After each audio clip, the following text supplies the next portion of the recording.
Welcome to 1991 Movie Rewind, a podcast where we watch and review every movie released in 1991. From the all-time greatest classics to the critically panned and everything in between. We will rediscover forgotten fan favorites and uncover hidden gems as we explore the depths of direct-to-video. Join us in our celebration of the fun, unique, and diverse films of this highly underrated year. This week, we watch Sleeping with the Enemy.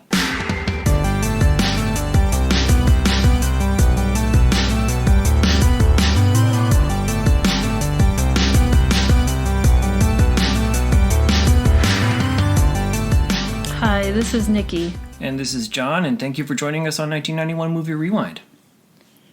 Before we get to talking about this movie, we just want to give a trigger warning. We're going to be talking about domestic violence. Sleeping with the Enemy follows Laura Burney, played by Julia Roberts, a young housewife trapped in an abusive home. Appearances are great on the outside, but inside their beachside mansion is a constant state of fear and violence from her perfectionist, sadistic husband Martin, played by Patrick Bergen. One night on a late-night boating trip, Laura takes the opportunity to fake her own death and manages to escape halfway across the country. Can she finally escape her past and start a new life? Screenplay by Ronald Bass, directed by Joseph Rubin, and released on February 8th, 1991.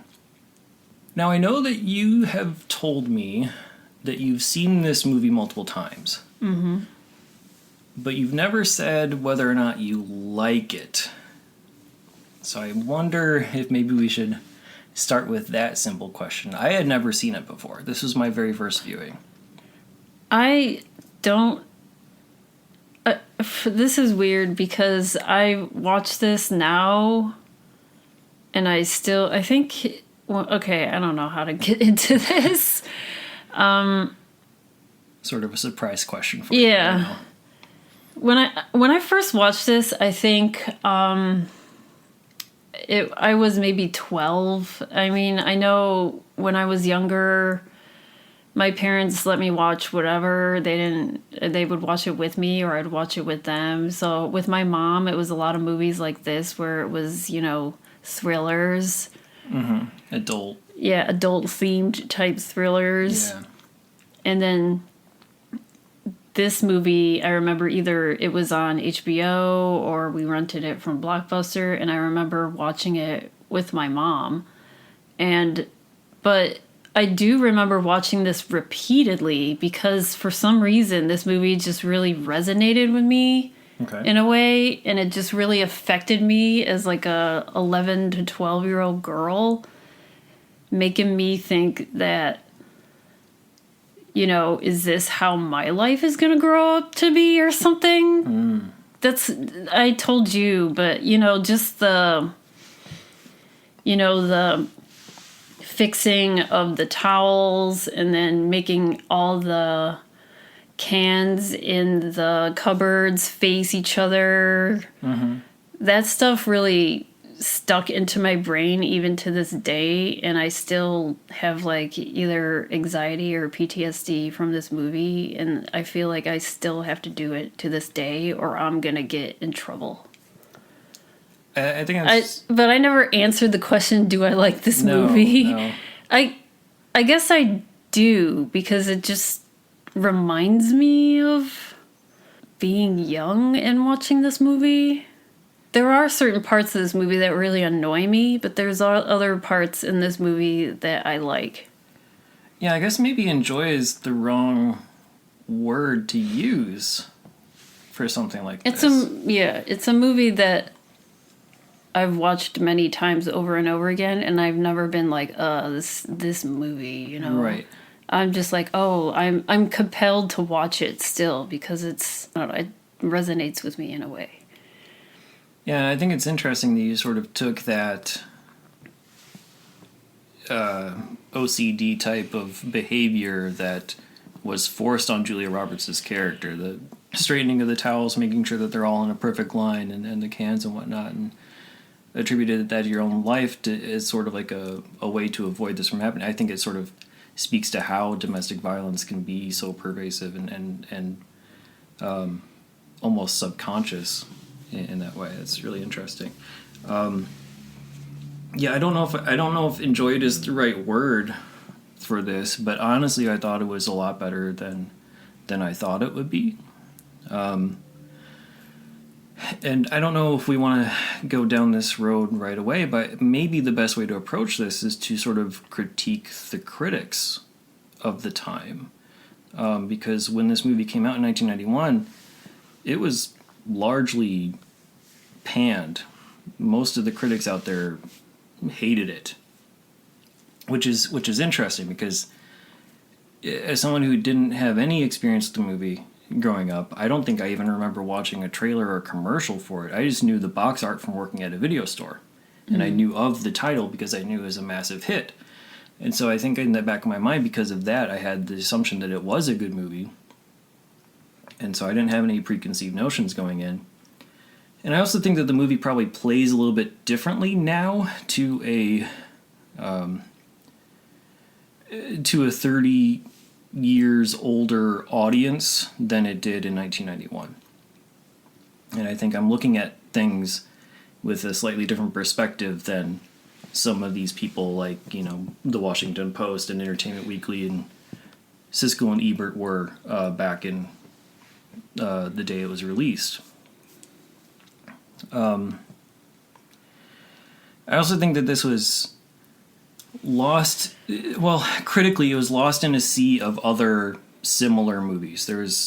And I think we're probably going to see a lot of these in the direct-to-video side of this project as we move forward, but there's probably a lot of these thrillers that dealt with similar themes, relationships and domestic abuse, or things of that nature that are probably what would be like Fatal Attraction, I think was like 2 years earlier, which was referenced a lot in some of the reviews that I read, and I think that there's like sort of like a slew of that type of movie that was starting to come out, and I think the erotic thrillers were coming up. The early to mid 90s had all those erotic type thrillers. And this one isn't so much erotic. It's not erotic, but it's a thriller. It deals with that same type of stuff. And honestly, I mean, it is kind of like a TV movie, but with a budget. Yeah, and I think the reason why this movie did so well was probably because Julia Roberts was in it. And this is, right after doing The Pretty Woman and Steel Magnolias. So people were probably like, oh, I want to see her again. Yeah, she was the main reason why. The new It girl. Yeah. And I think this movie was like the first, or she was like the youngest person to have a 7-figure salary payout. At the time that this was made, she was like 22 or something. Yeah, she was quite young. So it resonated with audiences. Audiences give it a higher score. The general public, but critically, the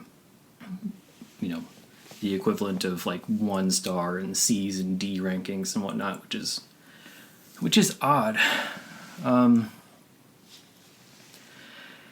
I can understand a little bit where they're coming from because the story is very basic, right? It is very much like a TV movie in that respect, and that most of the time what's going to happen, like what the basic story beats are going to be, and it's presented in such a way that how do I say this? It doesn't have much character in the writing. So, like, okay, let's take an early example of, like, when the movie starts, Julia Roberts is on the coast of, I think it's Cape Cod. Yeah, it says Cape Cod, but when I looked this up, it was actually filmed in North Carolina, like on the shores of North Carolina. So she's on the shore of what's supposed to be Cape Cod with this, incredible modern architecture behind them of their summer home, and she's digging for clams, and the husband comes walking along the beach to talk to her, ask her about something or whatever it is, with his stupid mustache. Oh my god, that mustache.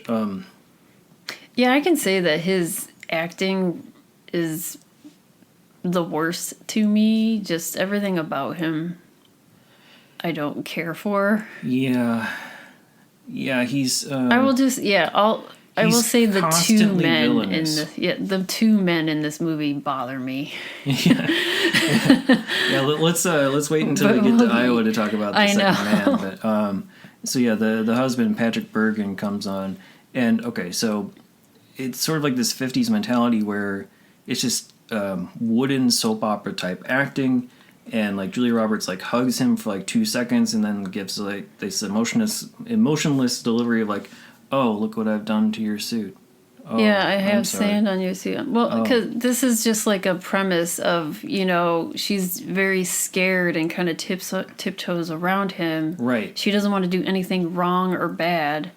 Yeah, but I think it's just the delivery of it in that moment was more like watching a high school play of, okay, do the motion, hug, count 1, 2 in your head, pull away. Oh, look what I did to you. I am sorry. It's okay. And then walk away. Like it had that kind of impression going in. Okay. And I don't know, just the plot and the structure of the story maintained that, but Julia Roberts' acting at least got a lot better. Patrick Bergen, however, yeah, he was supposed to be a monster. He clearly was a monster. He was nothing but a non-blinking T-1000 like being who he had no... He's just very stoic, and then Yeah, very, very soft-spoken, but yeah, hard-fisted. Mm-hmm. Exactly. And that's something that I think a couple of the critics reined in on as one of their major criticisms, but they wanted... What was odd, and I think what is one of the differences between then and now, is that they were asking for him to be more likable. Like, they wanted to have a way to relate to his character. So I think one of the things that was interesting, or what was a main difference between then and now, is like back then the critics, they pointed to Bergen's performance and they wanted him to be more likable. They wanted him to be more relatable and for us to have empathy with him, which is not necessary. I pulled a quote from Owen Gleberman, who is a longtime critic for Entertainment Weekly, and he says, for the movie to be anything more than a mechanical stalker thriller, we need to experience Martin as a teasingly ambiguous figure. Frightening, yes, but attractive as well. We need to see him as a kind of male equivalent of the Glenn Close character in Fatal Attraction, a quasi-sympathetic monster whose dementia is really a twisted form of emotional pain. I completely disagree with that sentiment. Yeah. I think one of the things that this movie does right, even though Patrick Bergen's performance is a little wooden, is that they show that some people, some husbands, can be complete and utter monsters. That's just reality, right? I don't know.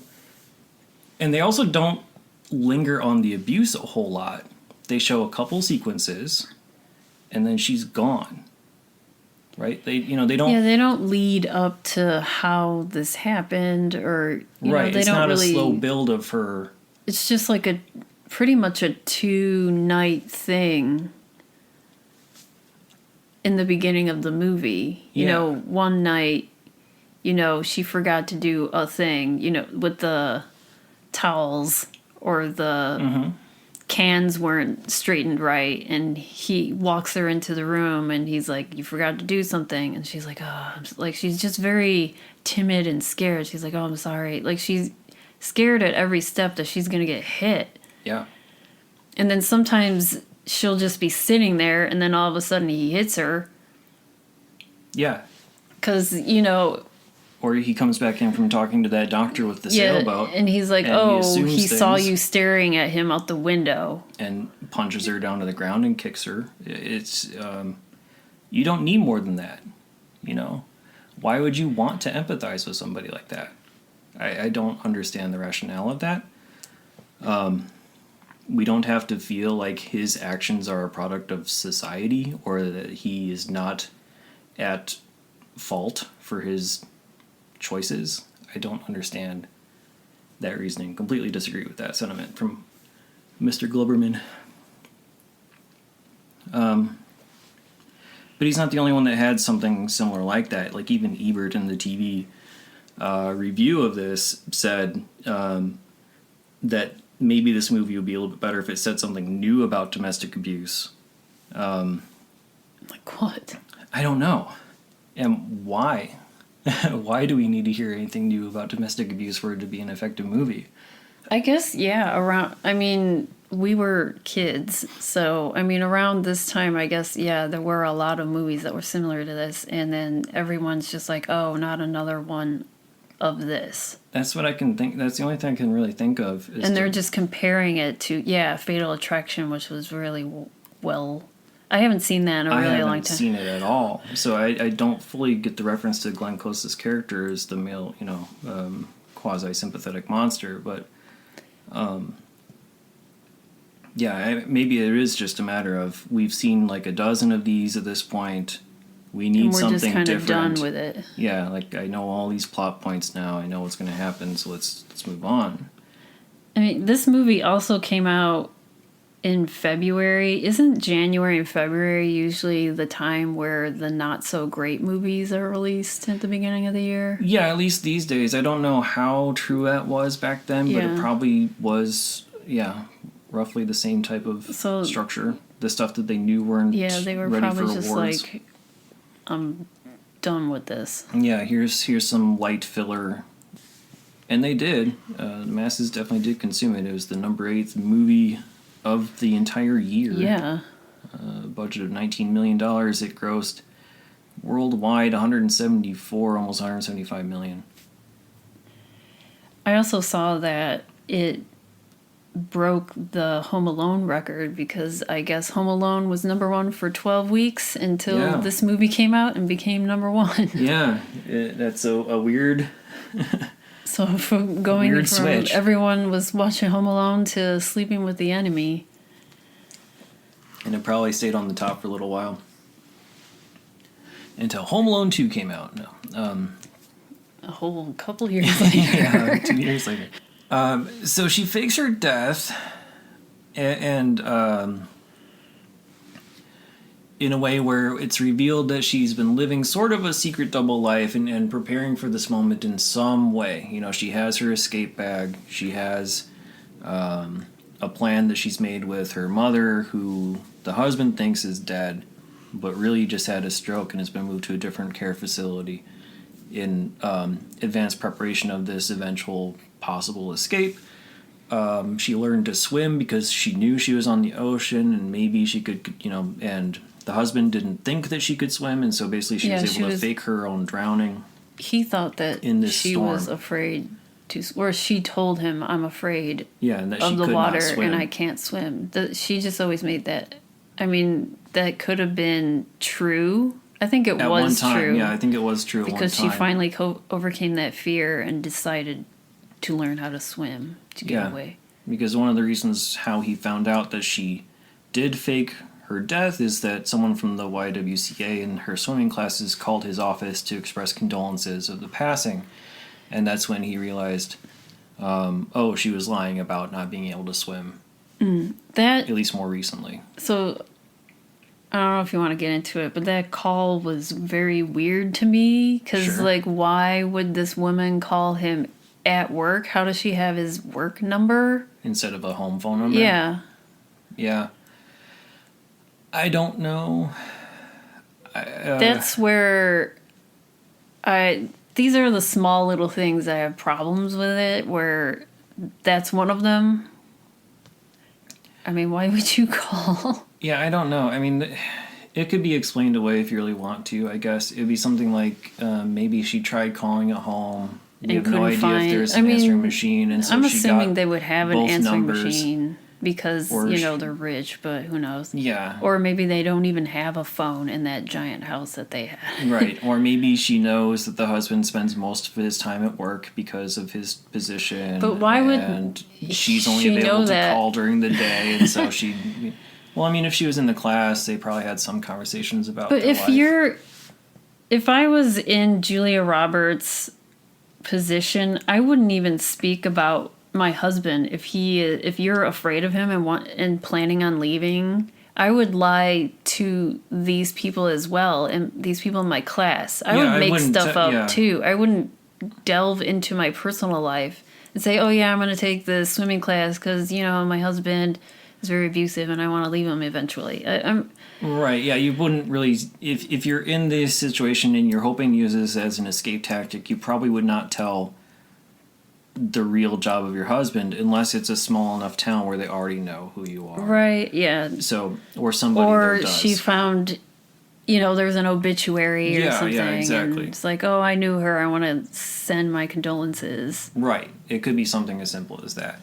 I just wouldn't... If someone I knew from a swimming class that was sort of friendly with, I would not call their husband up at their job. I would call their home phone and just leave a message or write a letter. I don't know. True. Or send a card saying, sorry for your loss. Yeah. Yeah, I mean, there are some weird little conceits that you have to give. Right. In order to make this work. I mean, that's true. I mean, I understand how, this story has to go, but that was one of my problems, was this phone call to him. And it seemed like a lot of people had trouble with the wedding ring being left in the toilet as well. Does that mean the toilet hadn't been used for weeks? How did they not find this beforehand? It's a big old house. It's a big... I would not be surprised if they kept separate bedrooms and bathrooms, whatever, that he wanted to have his area and kept her area separate for a reason. Yeah, I figured that bathroom was her bathroom because he goes in there and all her makeup and he never really cleaned anything out. So when he does get that phone call and comes back to the house, he goes through her things. He searches that bathroom for the first time. And he searches that bathroom. So maybe... I mean, he's never gone in there because that was her bathroom. Or who knows? Maybe here's your empathy. Maybe he was grieving so much that he avoided that bedroom and bathroom after the passing, and he chose a guest bedroom that he's been using this whole time. You never there's your know. Empathy. Or he didn't even stay in the house at all. Yeah, I mean that is their summer house. It's not their main house. Who knows? Supposedly. So yeah, I mean, there are other things. There are definitely character decisions that are questionable, especially when she does get to Iowa, and near the end of the movie especially. That's where I have most of my concerns, is why she did some of the things that she did, other than for plot convenience. But so she's able to escape, she's able to fake her own death, and changes her hair, changes her, puts on a wig, changes her clothes, and gets on a bus and goes all the way to Iowa. So she's going from New England area all the way into the middle of Iowa. And immediately is able to rent a house, a big 2-story house, furnished for $700 a month. So that's... Right, and that's... Boy, is that interesting. I was trying to figure out, how she must have been... I know she was planning this, but she had to have been very careful to do this, because if he's watching over her and she's not even allowed to work, that's another thing. He's like, oh, well, you only work 3 days a week. Isn't that enough? Right. He wouldn't even let her leave the house. Yeah, exactly. Because he doesn't want her to have any sort of autonomy. Yeah. So it's just very hard. I mean, she must have been really hiding phone calls or something. Yeah, I wish they would have to set this up. Had an extra scene or something to show, or have a conversation with the person who's renting out the house to give an indication. Nice to finally meet you. Yeah, after exactly. Not just her stopping off a bus and seeing for rent and saying, I want this, and then you get it same day. Right, yeah. If there was some sort of a scene that indicated that, yes, this was part of her plan, and that she finally was able to, you know, that she had some sort of a friend in that area that she was able to work with or something. That would have helped quite a bit. But no, she's alone in this big 2-story house. I mean, big to me. I don't know. It seemed like a pretty nice size, like a full-on house with a yard and 2 stories, and it's just her in Cedar Falls, Iowa. And then we're immediately introduced to guy number 2, basically. This guy named Ben, who's watering the lawn, next door neighbor, while singing West Side Story in a nice little introductory scene. Meant to be a goofball, introduce him as like this nice guy. Anybody who's singing show tunes while watering their lawn can't be bad, right? Ugh. I don't know. If I saw that, I would just laugh at him. I would laugh like how she did. Yeah. But then I would be rolling my eyes. I was like, oh, this guy. I don't know. These people. And then when he says that he's a drama teacher, I'm like, ugh, even more. Yeah. I don't know, no offense to drama people, I guess. But, I mean, as a drama teacher, you get the impression that he's just going to be too much. Yeah. From the start. I mean, his hair is certainly big enough to match the personality. I mean, they both have the same hair. That's probably true. Yeah, I was looking at him like, oh man, that's like Greg Evigan from My Two Dads, or like Joey Lawrence in the Blossom Days type of a hair. That you big, know? It's poofy like, hair. Yeah, but, I mean, like almost like a helmet. I wonder if that was curls. too... Yeah, because she also has big, poofy, curly hair, too. I don't know. No, just trying to... Or maybe it's just trying to be the exact opposite of Martin, right? Where Yeah. he's like prim and proper and like shorn down, except for that weird mustache. That gross mustache of his. I don't know if that was meant to be like a... I don't know. It made him look more villainous, for sure. But yeah, maybe that was like, you know, he's like a looser guy, you know, and he's not so clean cut. He has the stubble, he has the big hair. But honestly, he was still quite creepy. Yeah. And I don't think that played as creepy in 1991. I don't know. Maybe it did to you when you were watching it as a kid. To me, yeah, I was annoyed with him watching it growing up, and I was still annoyed with him because of the way he's just constantly just all up in her business. Like, who are you? Where you come from? What's your name? Who's this? And like, I was just like, leave her alone for the love of God. Like, I don't know. She's just sitting there all by herself, and I know she goes into his yard. This is how they meet. Mm-hmm. She's in his yard, I guess, picking apples. And he's like, you know, you can get arrested for stealing property. Right.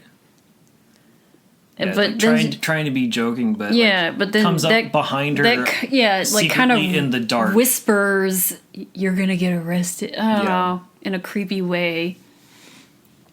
And then, you know, she's just like, "Oh, I'm sorry. You know, I only took the ones from the ground." And he's like, "Well, this one doesn't look." I don't know. It's just very creepy. Yeah, he's like grabbing at her clothes to like look at the apples. It's like yeah.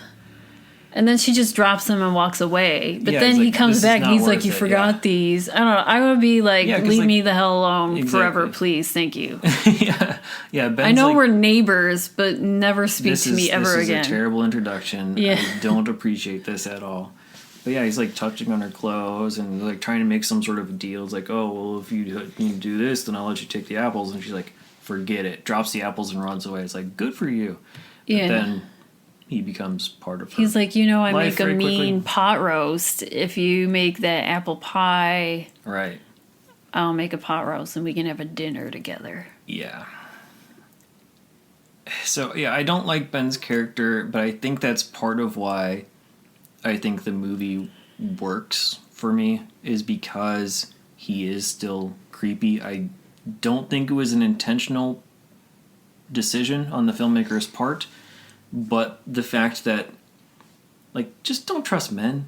Don't trust men that fast. You know what I mean? Like, that's where, I mean, initially she wasn't. She's like, why are you asking me all these questions? Yeah. You know, why can't I just, you know, live my life, basically? Can't leave me alone, sort of, in a way. Right. And then, you know, he said, he's like, you know, because she introduces herself as Sarah Waters, which is a different name. And, you know, he comes up to her one day because she finally works at the school that he works at. And he catches up with her and he's like, you know, I saw you at the grocery store and I was calling your name and calling, and you never even looked phased or was even reacting to that name. Why? And then he's giving her like the nth degree again. It's like, who are you? What's your real name? And all this stuff. Right. It's like that just bothers me. It's like, I don't owe you anything. Yeah, just leave her alone. Yeah.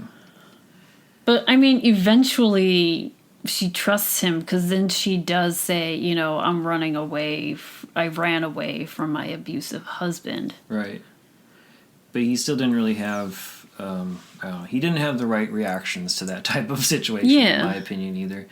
But I think his creepiness is what made the movie a little bit better for me, just because it made it that much more unpredictable from a first-time watcher's perspective. Like, I didn't know if he was going to turn villain either because of the way he started out. You know, like, I still had that doubt in my mind. I'm like, okay, is this just going to be like some weird, like, cycle that's repeating in her life, and the whole thing is like, you know, all men are shitty, you know, type of a thing? Or is it going to be something where he is the good guy, and this is just a really stupid, outdated way to depict him as a good guy? And it ended up being the latter, but because I didn't know, it made it a little bit better in my perspective because of that. I didn't know, you know, how intentional the creepiness was, and it turned out it was not at all. I mean, I think this movie also just resonates with me because I feel like all men are creepy because of this movie. They all have, they all have that capability, myself included, for sure. I don't want to, like, exclude myself from that, you know. I'm sure I've done and said things I shouldn't have at some point. But yeah, it's all degrees. Yeah, just watch this movie and do the opposite of what these men opposite of this. did like, in this movie. Like, it's okay to listen, but, like, don't... Like, he was very much on the verge of victim blaming with some of the way he was handling those things. Yeah. But here's the weird thing. Here's something from Rita Kempley from the Washington Post back in 1991, who found issue with Ben's character because he wasn't manly enough. So, given her druthers, Laura naturally takes to the cuddly collegiate over the one-dimensional land shark. But only these guys, meaning the director and writer, Ronald Bass and Joseph Rubin, only these guys would imagine that Ben, who is positively ulcerating with thoughtfulness, could be attractive to women. It provides plenty of reason to call the Alan Alda emergency hotline with gooey Ben inclined to say things like, I don't know how to feel how I'm feeling, and then burn the pot roast. That's not to say bring on the Neanderthals, just some real men. So, yeah, and other people are basically saying, like, he's too nicey nice. Oh my God. Like, it's basically, you know, that type of criticism is like, it's too much of an extreme turnaround for him. Yeah, like, here's this puppy dog character, so of course she's gonna fall for him, and of course that's what women are supposed to like, or whatever. So just odd, again, the difference in mentality. I think the guy who played Ben, he was fine. He was he was but... decent. A guy named Kevin Anderson. He's mostly a stage actor. He does appear in movies and TV shows here and there, but for the most part, he's like, you know, works with the Steppenwolf Theater and has for many, many years. Which I've never been to. Never been to, yeah, no. If we can go on a quick little tangent, though. When I was looking him up, a little bit of a pausing on the credits. He wrote his own IMDb bio. Okay. And, like, honestly, like, half of it is detailing the steps that he took legally against his manager and accountants who stole money from him and left him, like, this major tax debt. And, like, you know, detailing of, like, you know, this is wrong, and the statute of limitations is blah blah blah. But then, Kevin, like, he's writing in the third person or whatever, he's like, and then Kevin filed this motion and did this thing. It's like this fascinating, weird little descent into madness. I feel sorry for him that he got cheated out of, hundreds of thousands of dollars, it sounds like, over the course of his career. But it's just odd that he took to that platform as, like, his way to vent his frustrations or to call to action, And by the way, if you look up this legal code, or, like, if you think, like, it's weird. But fascinating. Look up Kevin Anderson's IMDb bio page. I'm sorry that happened to you, Kevin, but weird outlet for that. I mean, did he not get paid well for this movies? It did so well. He got paid. No, he got paid, but he said that one day he went to withdraw from one of his bank accounts and found out that all the money was gone because of a tax lien or garnishment that had stolen all of his money. From his managers. And then he did, like, little investigative work and found out that his managers had basically, embezzled hundreds of thousands of dollars over the course of a couple decades or whatever it was. So, left him in dire straits, unfortunately. But in terms of performance, I thought he was decent, especially if he was trying to be specifically creepy. And again, it's tough to know for sure at all times, because there are a lot of moments where he does, like, a jump scare. Like, he appears at the door in the middle of the night, or he's, like, knocking really loud when she's looking away, or whatever it is. And so I think those things were meant to be more for the audience rather than to make him seem creepy, but it did help make him seem creepy. Yeah. Because, I mean, near the end of the movie, with all the noises and stuff, after they have that one date, she sees certain things, even when she's with him, after, I don't know, this is like a course of a month or two. Yeah, it's tough to know. They don't really give a good timeline. It seems like a couple months, but who knows? And then, they're kind of showing montages of them going on dates and, they sing the Brown-Eyed Girl song. And then, like, a whole montage. I don't know. And then, whenever she does come home, she'll see a thing, like a door open, or she sees her towels, and then she gets a little freaked out. Mm-hmm. And it's just, kind of like that PTSD of, am I still safe? Am I safe? Very understandable idea of looking over your shoulder in a sense. And, like, making sure, are you okay? Or am I okay? And she doesn't take the hint when she needs to most. But, I don't know. Before we get into that, I actually do want to talk about that montage, though. I think the Brown-Eyed Girl montage? Yeah, okay, so he's a theater teacher. He's like an actor, teacher, whatever, at the university. And so they go to, he's like, I want to take you somewhere. And then, like, first off, please don't go to weird, strange, dark theaters with men you've only known for a couple days. If you're, like, that seems weird to me as well. Like, why would she agree to go to this location with him? Yeah, I don't know. I don't like that scene either. Like, they're alone in this, like, dark, massive theater with she's just trying on all the costumes, and then he puts her on the stage, and snow's falling, she's on the swing, and they're dancing around. Yeah, it's supposed to be like this magical environment where she gets to play dress up, and like her barriers, her walls are finally sort of coming down with this guy.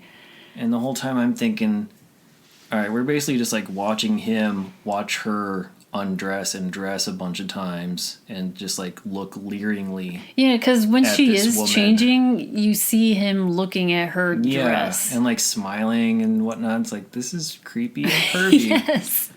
And, like, why are you allowing yourself to do It's weird. this? I don't know. But, like, we don't need this fashion montage in the middle of a thriller.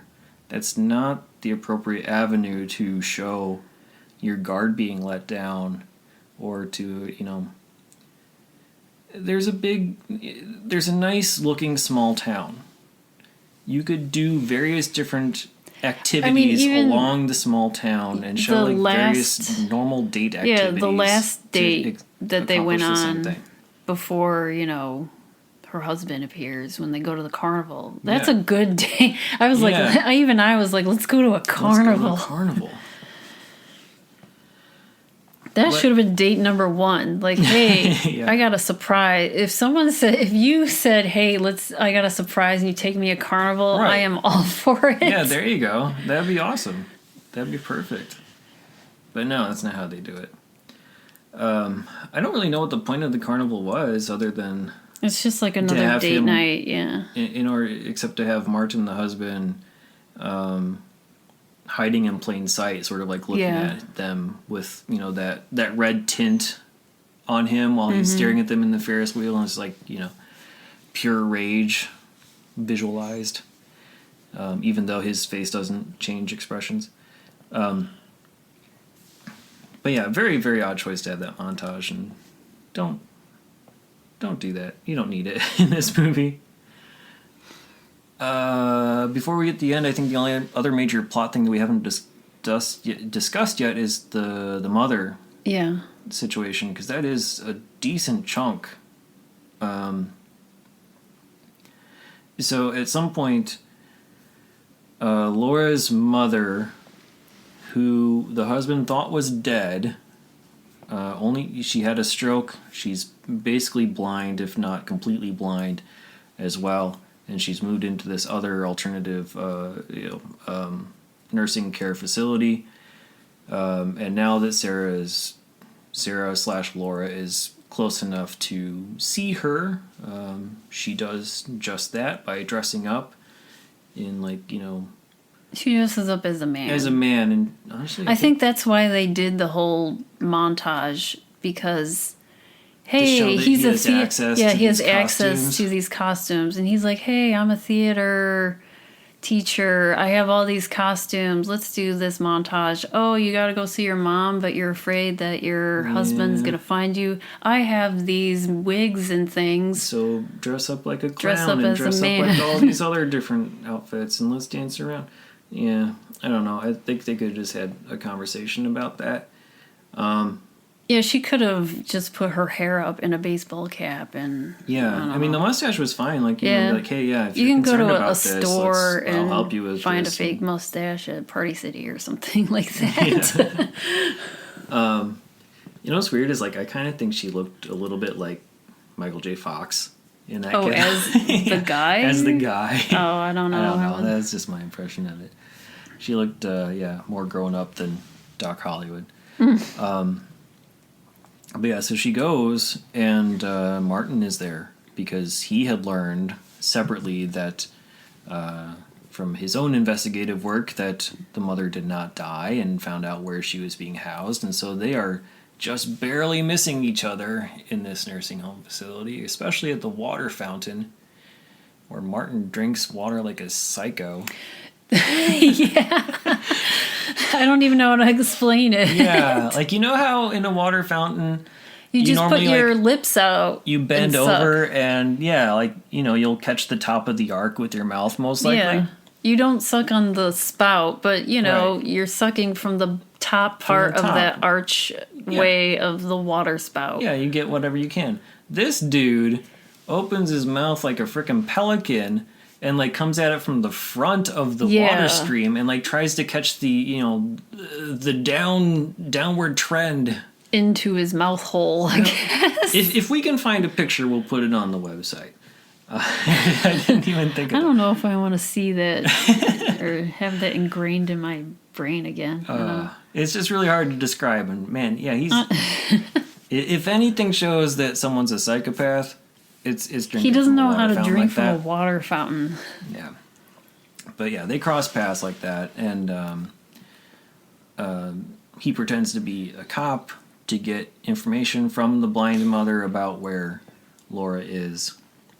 That's another thing that bothered me is, how is he getting into her room? I mean, is he lying to these people at the front desk? Yes. He's lying to everybody. Like, he has no moral fortitude whatsoever. Because he comes to her and it seems like it's time to go to bed because it's really dark out. Yeah. And it seems like it's maybe 10 p.m. I don't know anything about nursing home visiting hours, but wouldn't there be a window? Wouldn't there be some? Yeah. But he's just there standing over her creepily, staring at her. Right. And then he comes in and talks to her and poses as, a police officer. Yeah. And then he almost kills her by... About to smother her with a pillow. Smothering her, with a pillow. But then a nurse comes in and is like, oh, what are you doing in here? Like, I don't know. She doesn't even say that. She's just like, oh, it's time for your medicine. Oh, okay. And she doesn't even acknowledge the dude. So they just, unless he was like, this is my mother-in-law and I need to know anything and everything about, her life. He probably said something like that to the front desk. It's like, yeah, this is my mother-in-law or whatever. But I don't know. But yeah, I assume that he's lying his butt off just to get whatever he possibly can because he had been lying to other people throughout the whole thing. What I really thought was going to happen, though, with that is I thought that the mother would feed him false information and recognize that this is the husband trying to get at my daughter. That's what I think she was sort of doing that in the beginning, but then that's what it seemed like, and then all of a sudden he was like, your daughter is in grave danger, and then she's all of a sudden just like, please help her, she's very scared, she's supposed to call me on Sunday. And then that's when he starts pressing her with more questions like, does she know anyone, does she have any friends, and blah, does she meet a guy? Yeah, and then I really thought she was threatening her even more. Then that's when she was like, "Oh, he's a teacher and he teaches drama at the college." Right. And that's when they don't really say, the university or college that they don't he's say teaching which one it is. I'm just thinking, it's the what one if there's in Cedar Falls. I know. Yeah. So he goes there, and then he finds a drama teacher and threatens him. Nearly kills him. And I didn't know there would be, I guess there would be multiple drama teachers at a college. No, he's not the only one. Yeah, depending on how big the place is, for sure. I was really hoping that she would be giving him false information, or that, Julia Roberts' character would have warned the mother about that possibility. I think maybe Julia Roberts finally was like, I think I'm okay. I don't think he knows I'm here. I mean, it's weird, but it's a weird balance she because she does at the same time. I don't know. Yeah, she wouldn't be wearing a disguise if she wasn't worried about it. So, can she really be that naive? I don't know. That's the problem with how it was written. I wouldn't even tell the mom about, I met this guy, he's a drama teacher. I wouldn't even delve into that. Just, spend time with your mom. Don't really talk about your personal stuff as of yet. I don't know. Yeah, I would say so too. But whatever, I know this is for the movie it's for the story to progress into what's happening at the end. It is like, it is sort of like a horror movie. And that's one of the things that Ebert was saying is like this basically turned into a slasher movie in a sense because of the way, the character decisions were handled at a certain point. And, it's really counterintuitive, but serves the drama and the suspense aspect because of their poor decisions. So we get to the ending. Of course, she has been found. Martin finds her at the amusement park, if not earlier. But I think the first time that we see her being looked at by him in Iowa is at the amusement park. Yeah. And then she comes home, and that was the other thing. How did he know? I mean, so he's just Because you see him paying to get in. We don't know how much time has passed, though. He could have gone to the house first. He could have found out somehow. Because, I mean, he's what? He's hiring detectives. Okay. He's, I wonder manipulating if people he to get followed information. them because, I mean... Yeah, he could have followed them. Why would he's randomly go to a carnival? Yeah, I mean, he must have known... that they were there. Yes. Unless this was like a... I mean, yeah, it is a small town. It's like, oh, everyone is at this carnival. Maybe she's here. I'll pay and go in and see if she's here. Right. So I don't know. I think they just didn't show enough. They probably could have added a scene to show some of that stuff, but then you would know that he had been in the house, and it would sort of ruin that little bit of suspense. Mm-hmm. So it's tough to get around it. I didn't have much of a problem with that aspect of it, I guess. But I did have a little bit of a problem with her actions in the house when she started to see things were off. Like, she started to see that the towels were changed from what she knew of them. Mm-hmm. She checked the cupboards to make sure that the labels were okay. Or that, going... Those are really basically the only two things that they ever established. Yeah, those two things. Towels and labels facing front. Those are the two things that indicate... that he's there. Danger, or it's violence. Yeah. Yes. And then the music, the classical music piece. Yeah, that song that was the other thing. I thought it was something that he liked. They don't really delve into that, but when she first met Ben, and I think when they were talking about music, she was like, I really like the composer Berlioz. No, she likes classical except for... Oh, except for yes, Berlioz. That gives me the chills. Yes. Because Martin would always play that during some of their... Yeah, whenever they would... non-consensual encounters. Yeah, because whenever he wanted to have sex, I guess, he would put this song on. Yeah. The Symphonie Fantastique. Yeah. But the other thing is, she has that tape player and she presses play, that song comes on. I mean, he just had a tape and put it in there. Or did she have that tape? I don't know why she would assume that it was Ben doing that, because she shouldn't even have that tape in her house at all. Right, because when she comes back from their little date. Right. Oh yeah, she's gonna freshen up and then meet him, and they're gonna have an extra date. This is like almost midnight at this time. Yeah, they're gonna have a little picnic in the yard. So she's going in there because she's going to take a bath, and she puts on the tape player and it's that song, and she kind of just scoffs and goes, oh, Ben. I'm like, why would he mess with you like that? And why would she even have that tape or that song if she hates it? Yeah, and I don't know. Unless he bought it and he put it in there to mess with her. Who knows? But that's not a funny joke. Yeah, that isn't, because she's like, I like all of these things except for this. Yeah, this gives me the chills. I don't like it. And you'd think that he was smart enough, he would make the connection to say, oh, this is probably why she doesn't like this song. I'm going to avoid it at all costs. And so I don't know why she would just write it off like that.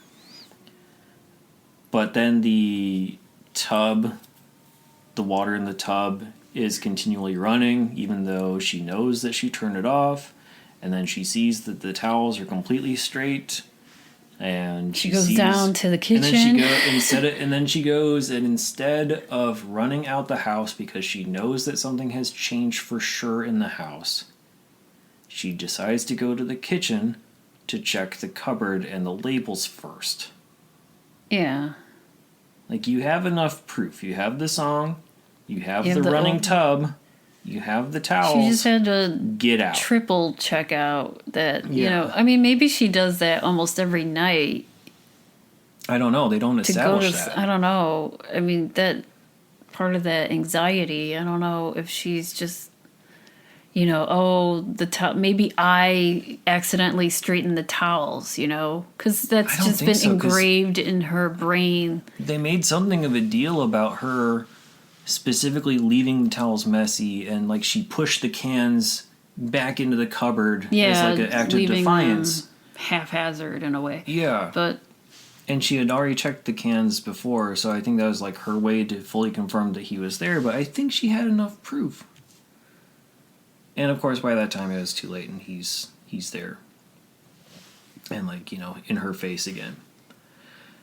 I don't know, maybe they didn't even need that little aspect of it. Maybe it wouldn't have mattered if she left. Maybe they could have written it in such a way that she sees the towels, she tries to run, and then he steps in front of her as she's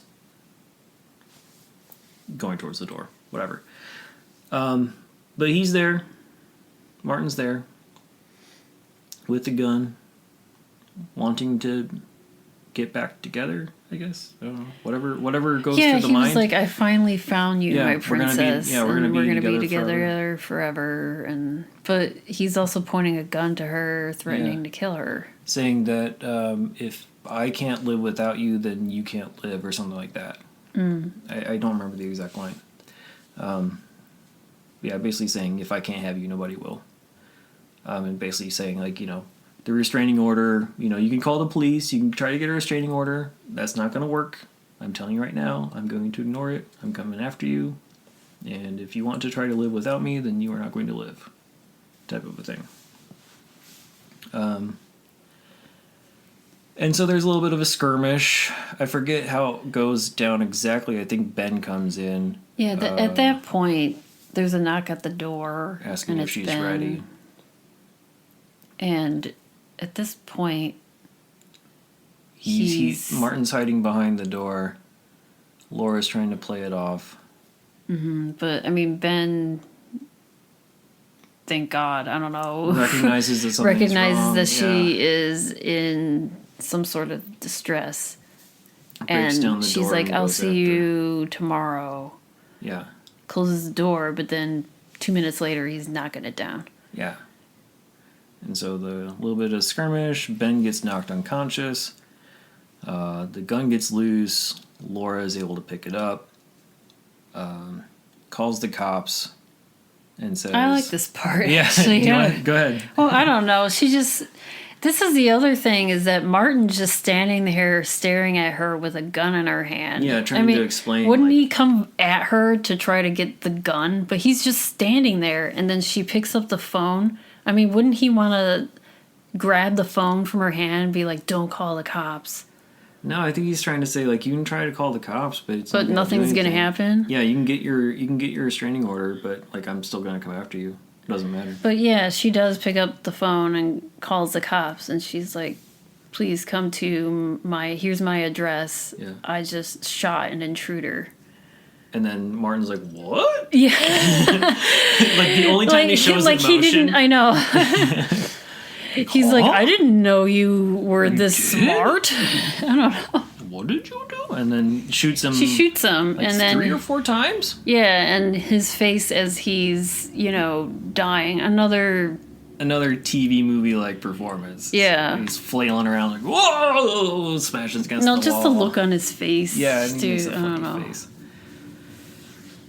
And so then he's down on the ground, shot 4 times, and she thinks everything's okay, and then they go with the stupid fake ending obviously thing, that where his hand reaches up and grabs her, even just though one she last shouldn't. time, and like tries to. Evidently, he has the gun, and like reaches up and like tries to shoot her, but it's out of bullets.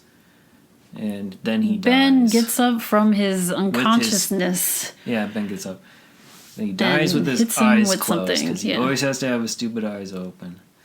And then credits. So yeah, it is a good final line for her. I think what we didn't really focus on too much yet is Julia Roberts, who I think did a really, really good job in this movie. I think, we sort of talked about it, but yeah. Yeah, I mean, I think I don't think she did... I thought she did great in this movie.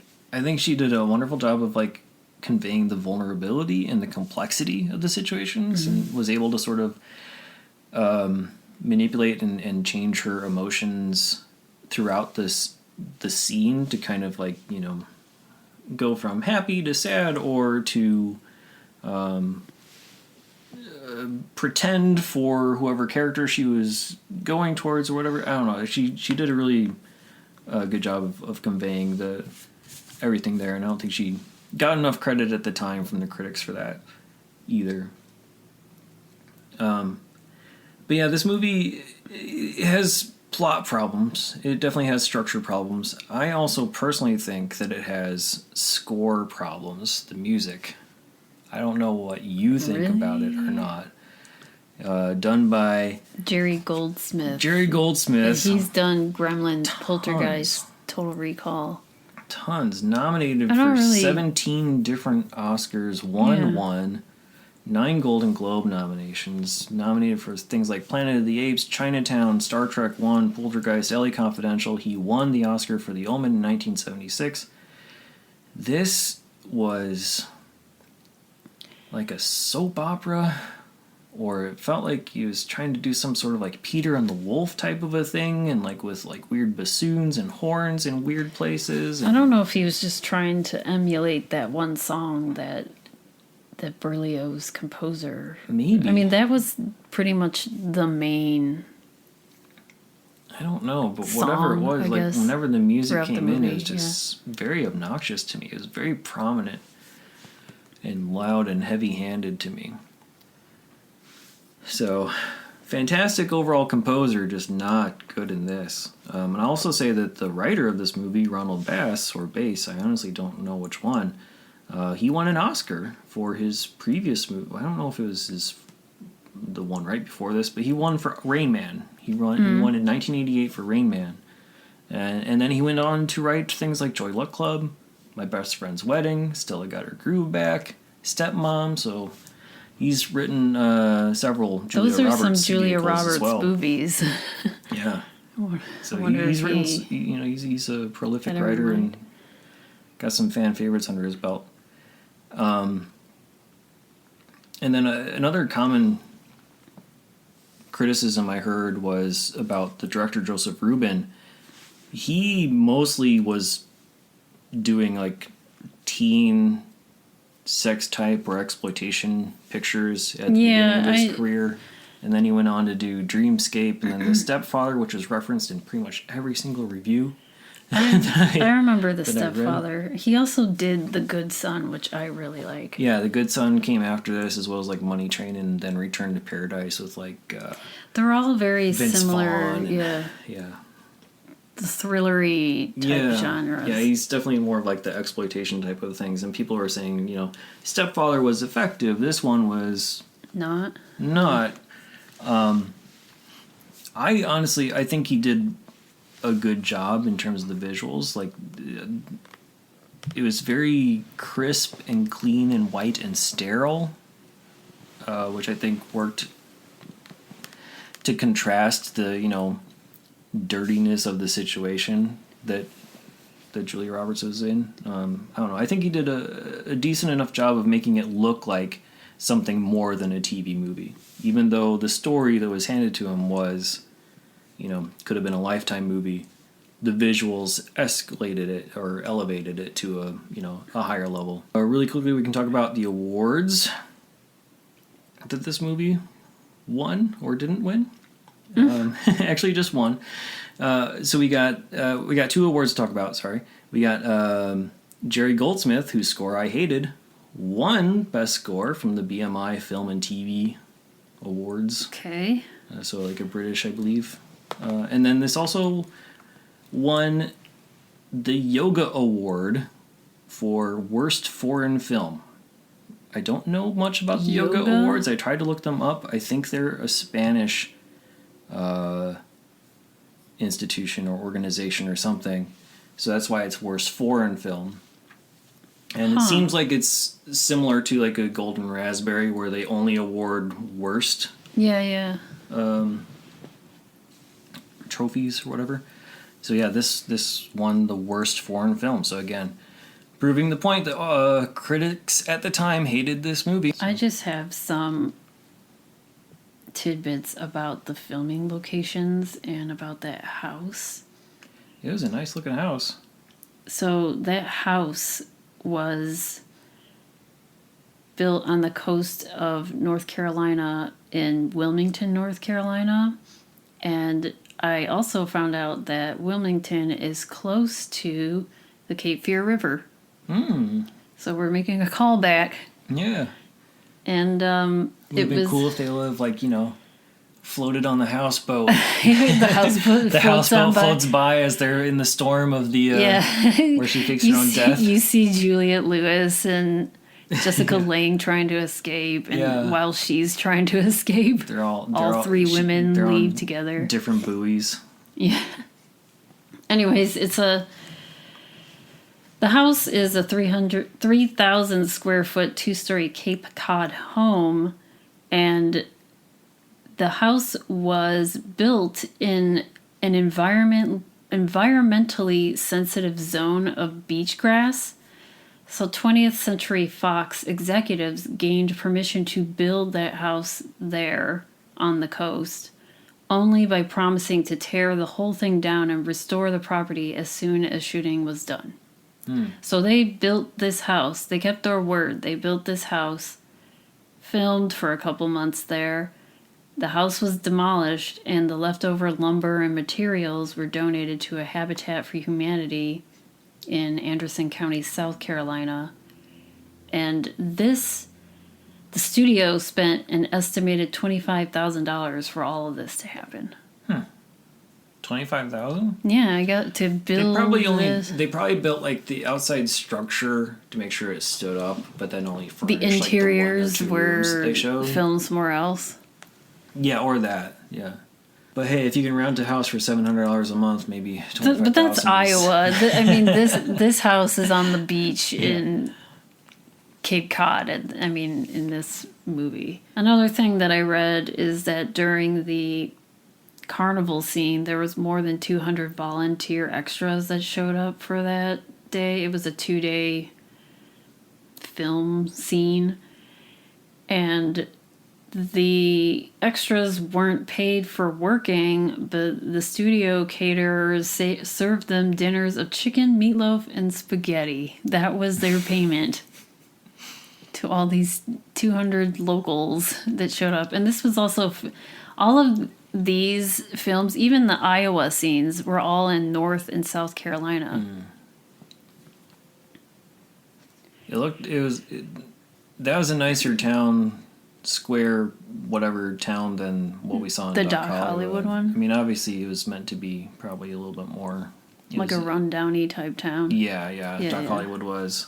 This was meant to be more of a university town, clean cut, whatever. But yeah, it was very fancy looking.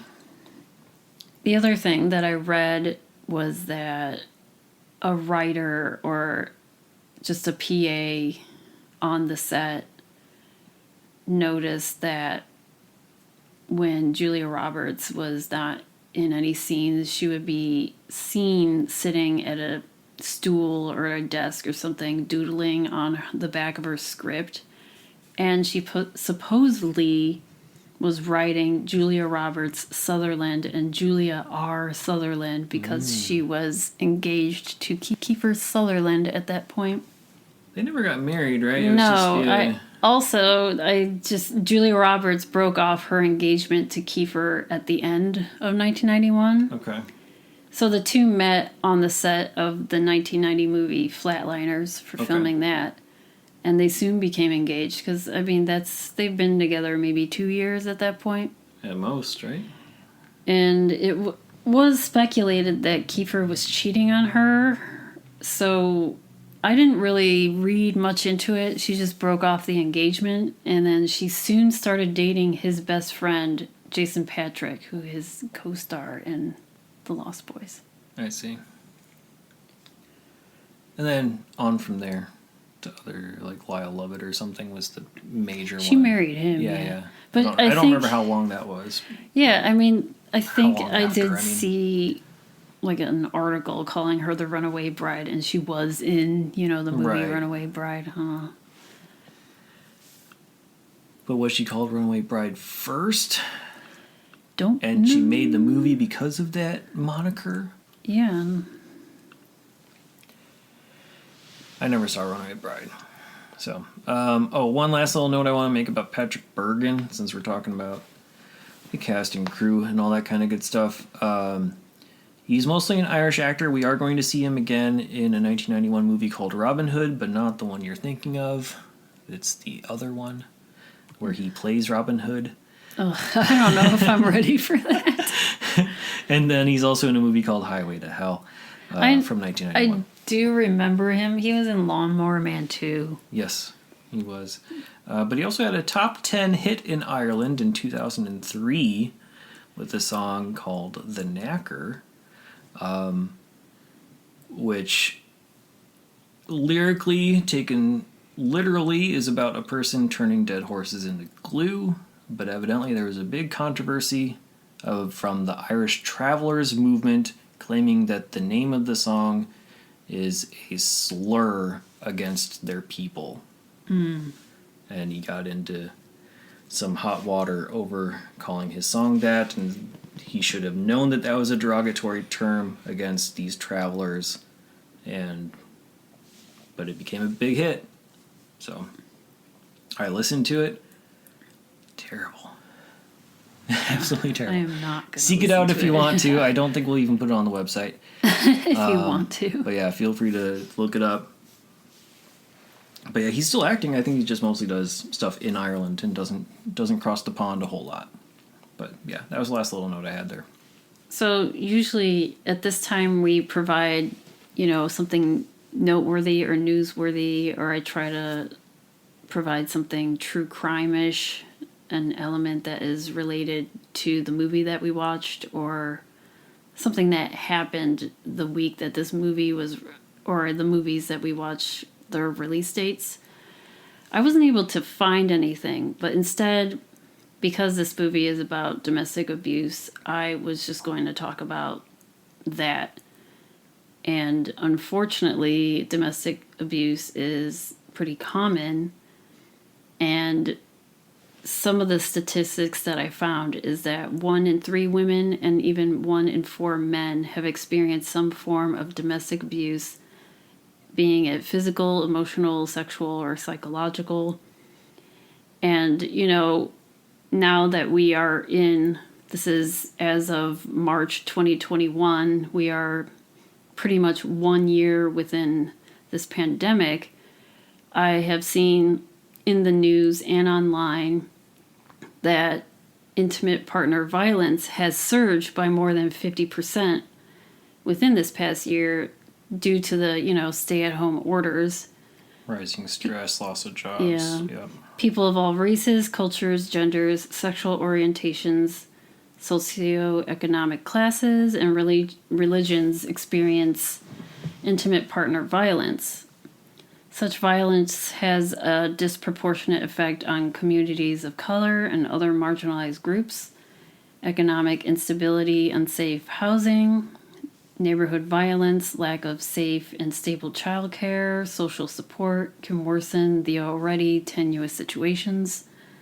So IPV, which is intimate partner violence, cannot be addressed without also addressing social factors, especially in the context of this pandemic. I read an article that was called The Pandemic Within a Pandemic about this, and it shares, hotlines and websites for those that experience IPV, and we're going to share that information on our website and then also on our show notes. Possibly some local charities that are within the Chicago area, just to see if we can donate to. Yeah, there's some we support, and we can ask you as well to consider supporting any local women's shelters and charities along those lines.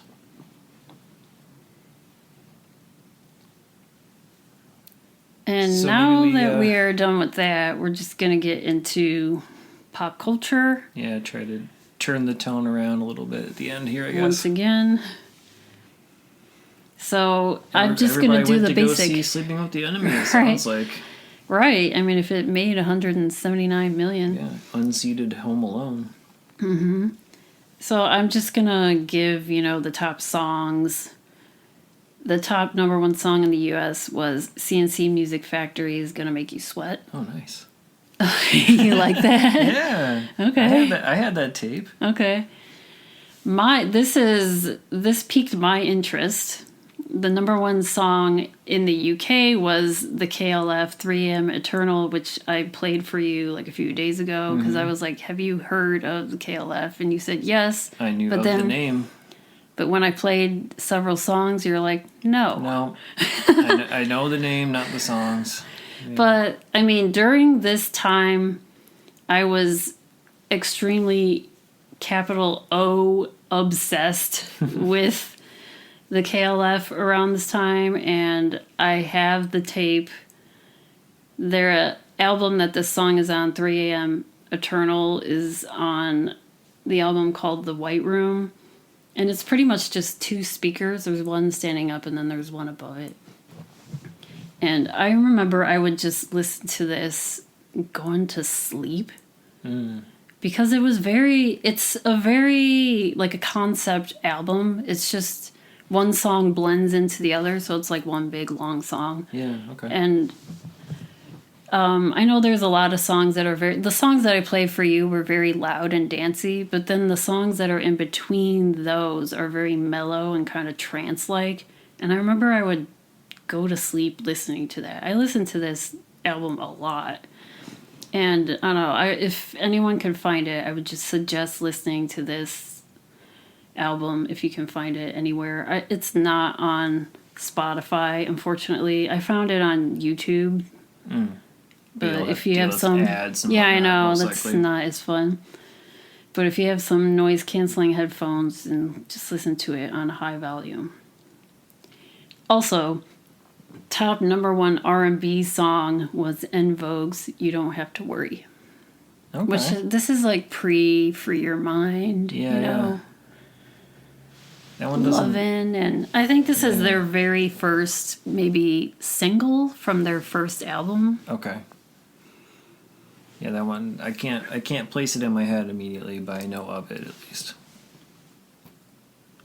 And then now I'm just gonna get. I looked into, you know how now I'm just doing the TGIF. I looked into what was on. It's pretty much the same three: Full House, Family Matters, Perfect Strangers. But this one I mentioned before was a TV show, and it only lasted for one season. Was Going Places, and that's the one that had Alan Ruck in it, where it's 5 wannabe, or they're writers that want to be writers in LA. They all move from New York to LA to become big wig writers. I don't remember. Are there any this. other names in there? Heather Locklear, Holland Taylor. Huh. Like in the heyday of my TV watching. I don't remember this at all. Yeah. I think I would have, but I don't. On NBC, though, was something that you may have been watching at this time, at this age, was All-Star TV bloopers. Were you watching that? Yeah. Yeah, I probably was. We like the blooper shows. Well, let's get into rankings and ratings then. Where within your 1 to 5 star scale would you put Sleeping with the Enemy? I would give this a 3.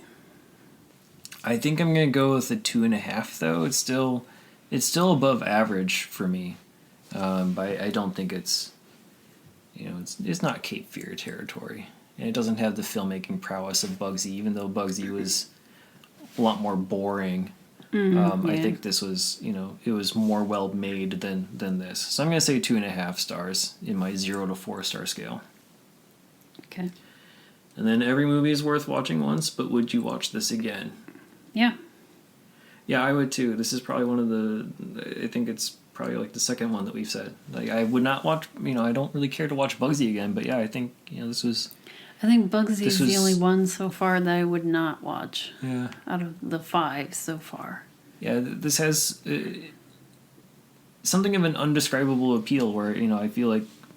Even though the subject matter is dark, there's something about the movie itself that lends itself to rewatches. So, And if you out there want to watch Sleeping with the Enemy, as of this recording in March 2021, it's only available on digital rental, VHS, or DVD. But check your local listings because it may pop up somewhere for free streaming down the line. As for us, you can listen to us on all of your major streaming platforms.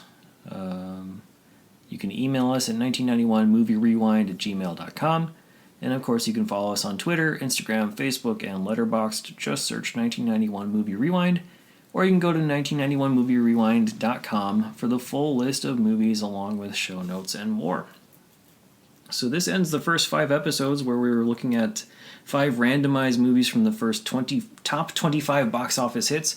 Now we're moving into box office number 26 through 50, and our first movie in that batch is going to be The Fisher King next week, which is currently available on Fubo TV, Pluto TV, digital rental, VHS, DVD, and more. So hope to see you then. Thanks.